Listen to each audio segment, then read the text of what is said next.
হরে কৃষ্ণ। বন্ধুরা, আপনাদের সবাইকে আদর প্রণাম। আমার নাম হরিদাস, ইস্কন মায়াপুরে থাকি। আপনাদের সবাইকে স্বাগত জানাচ্ছি আজকের শ্রীখোল পাঠে। তাহলে বন্ধু, আজকে আমরা শ্রীখোল পাঠে কি শিখব? আজকে আমরা শিখব, যখন আমরা মৃদঙ্গ শিখি তখন তেরে খেটা অতি গুরুত্বপূর্ণ কেন? মৃদঙ্গ শিখলে তেরে খেটা অতি গুরুত্বপূর্ণ কেন? আজকের ভিডিওতে আমরা শিখব। আপনি খালি শুধু মৃদঙ্গ নয়, তবলা, ঢুলকি, তার মানে এই সংসারে যতগুলো চামড়া যন্ত্র আছে যেগুলো হাতে বাজাইতে হয়, লাঠিতে না, হাতে বাজাইতে হয়। হ্যাঁ, তো সেই যন্ত্রগুলো যখন আমরা শিখি, প্রথমে তেরে খেটা শিখতে হয়। কেন? আমরা সবাই শিখেছি, কেন? আজকে এই বিষয়ে আলোচনা করব এবং ভালো করে তেরে খেটাকে বুঝবো এবং বাজনাও শিখব। ভিডিওটি শেষ পর্যন্ত দেখুন, ভুলে যাবেন না। কৃপা করে চ্যানেলটি সাবস্ক্রাইব করে দেবেন। তাহলে বন্ধু, ভিডিওটি লাইক করে দেবেন, কমেন্ট করে জানাবেন আপনাদের আজকের শিক্ষা কেমন লাগলো। যেমন আমি ছোটবেলায় মৃদঙ্গ বাবা শিখিয়েছে, হ্যাঁ, তো গুরু আসলো, প্রথমে তেরে খেটা শিখো। হ্যাঁ, এরপরে আরেকটা ড্রামা হবে তিট্টি খেটা। হ্যাঁ, তারপরে আরেকটা হবে তিনা খেতা। হ্যাঁ, তো এইরকম একটা ড্রামা করে সে বাস বিরক্ত ছাড়া আর কোনো ফল নাই। কিন্তু তখন আমি বুঝতে পারি না। তো এখন যারা বুঝতে চায়, তো কেন এরকম তেরে খেটা প্রথমেই শিখতে হবে কেন? তো বন্ধু, ইয়ার সরল উত্তর হচ্ছে, অ্যান্সার হচ্ছে, তেরে খেটা হলো প্রত্যেক মন্ত্রের ভিতরে মা। হ্যাঁ, এই পৃথিবীতে যতগুলো তাল আছে, যেমন 3 তাল, তেওরা তাল, আধি তাল, এক তাল, এইরকম অনেক তাল আছে। রূপক তাল, দাদরা তাল, লোফা তাল, কাহারবা তাল, ঠুমুরি তাল, হ্যান তাল, তেন তাল, ধান তাল, এরকম অনেক তাল আছে পৃথিবীতে। তো এই তালগুলো এমনি আছে, তার ভিতরে মন্ত্র আছে, যে মন্ত্র শিখলে, বাজালে বুঝা যাবে এই তাল বাজাচ্ছে, তাই না? তো এই যতগুলো তাল আছে তার মন্ত্র আছে। সেই মন্ত্রের ভিতরে যদি তেরে খেটা নাই, মন এইরকম লাগবে, তরকারি ভালো হয়েছে, লবণ দেওয়া যায়নি। হ্যাঁ, এইরকম একটা মনোবৃত্তি লাগবে। এই জন্যে তেরে খেটা মানে পরিবার ভিতরে যদি মা থাকে, খাওয়া দাওয়া বা কোনো সুখ শান্তির অভাব থাকে না। তো সেই জন্য তেরে খেটা হলো আমাদের বাদ্যযন্ত্রের মধ্যে মাতৃভূমিকা। তো এবার প্রশ্ন হবে, একটা উল্টা প্রশ্ন হবে, তাহলে বাবাকে? বাবাকে? বাবা আছে, বাবা না থাকলে মা কোথায় হবে? বাবা হলো ধা। যতগুলো মন্ত্র আপনি শিখবেন, ধা যদি নাই, বেকার, মানে বাজনাটা একেবারেই বেকার, মানে বিলকুল বেকার, না বাজাইলেই ভালো, এইরকম লাগবে।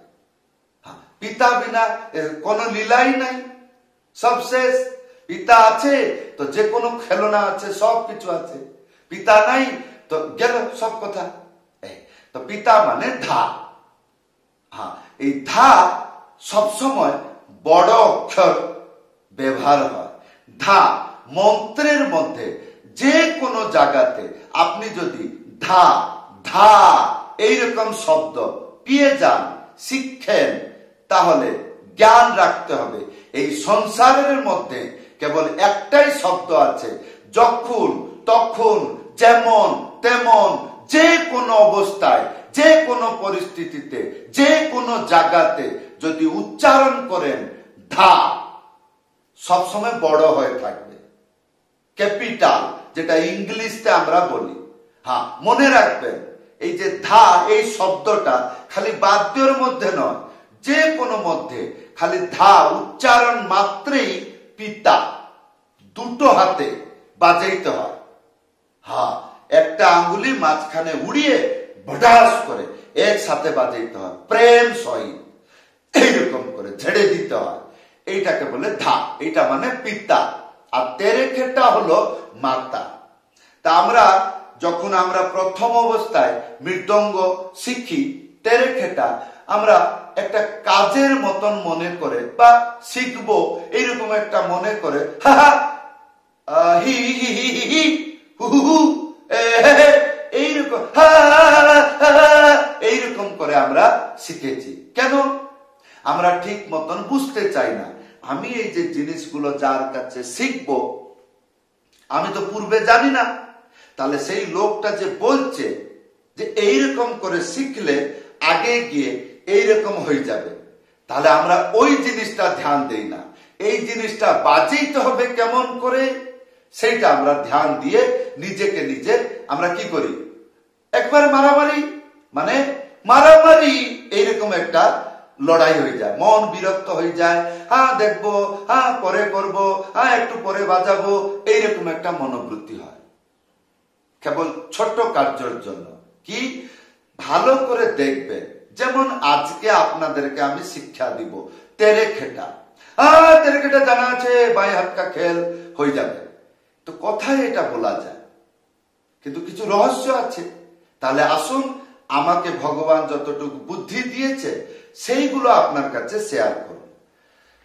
প্রথমে আমরা তেরেখেটা শিখব, তিনটে আঙ্গুলি, তারপরে একটা আঙ্গুলি মাঝখানে চেপে বাজাবেন, তে রে হলো, আর এইটা হবে খে।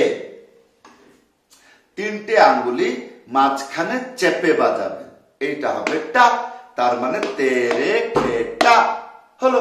তাহলে এই যে তেরে খেটা আমি বুঝলাম, দেখলাম, মনে মনে ভাবলাম এখনই বাজিয়ে দেখিয়ে দেবো, এরকম ইচ্ছা হলো না? হ্যাঁ, তো এইটাকে গুরু ভাষাতে গাধা, গাধা নালে বোকা বলে, ভালো করে দেখতে হবে। তো সেই রকম আপনাকে গতিবিধি জানতে হবে।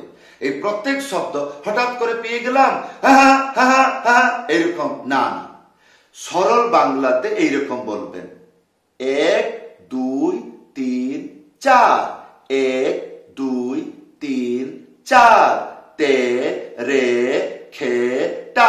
যখন আপনি এইরকম করে গান গাইয়ে বলবেন, নিজের মুখের দিকে তাকাবেন, কত আনন্দে আমি বলছি, হা হু হি এ, হা হু হি এ, এইরকম যে আওয়াজ হচ্ছে, এই কাণ্ড জ্ঞান বাজনার সময় রাখতে হবে, সেই রকম ভাবে ছুঁয়ে ছুঁয়ে বাজাইতে হবে। আর এইটা ধীরে ধীরে ধীরে ধীরে মজবুত বানাইতে হবে। যত তাড়াতাড়ি বাজাই, কিন্তু একটি শব্দ কিরকম ভাবে তার মূল উচ্চারণের স্বাদ, এইগুলো খেয়াল রাখতে হবে। যেরকম আমরা সাধারণত যখন প্রথম অবস্থা বাজাই,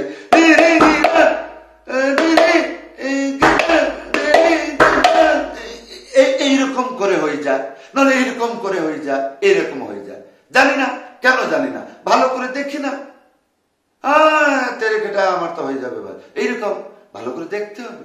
কিরকম আমরা যে টি, এটা যে বাজাচ্ছি, এইটা একটা এই জীবের মতন, এটা এই, যেরকম আমরা কাউকে ডাক, এই আয় আয় আয় আয়, তো সরু করে বললেও দূরের মানুষ আরামসে চলে আসবে। কেন?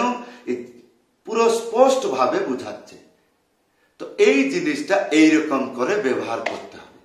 তাই তে হে তে হে তে হে তে, খালি ছুঁইলেই হয়, তার জায়গায় চলে আসতে হবে, কিন্তু পিঠে এইরকম না। শব্দ বাজাইতে গেলে যে কোনো মুদ্রাতে আসলেও বাজনার সময় তার মুদ্রা রাখতে হবে। যেরকম তে রে তে টা হলো, তাহলে তেরে খেটা তেরে খেটা তেরে খেটা তেরে খেটা তেরে খেটা তেরে খেটা তেরে, তো এইরকম মুদ্রা হচ্ছে।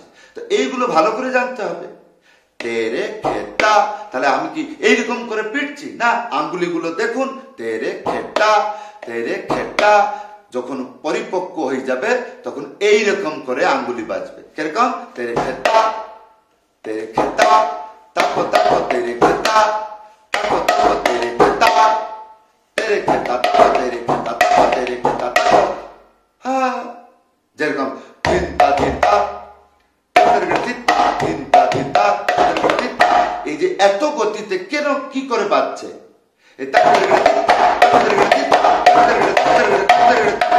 এইগুলো কেমন করে হয়ে যাচ্ছে?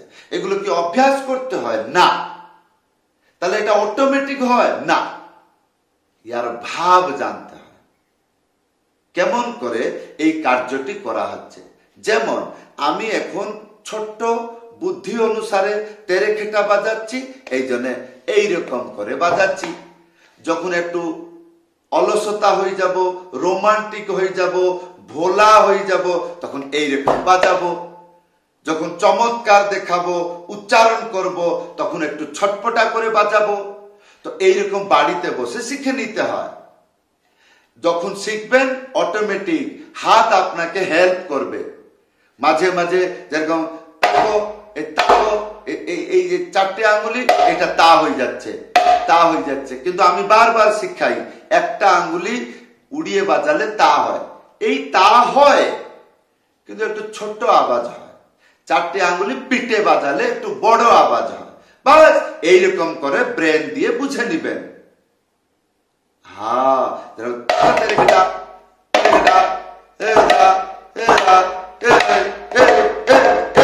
এইরকম করে জেনে দিতে হবে।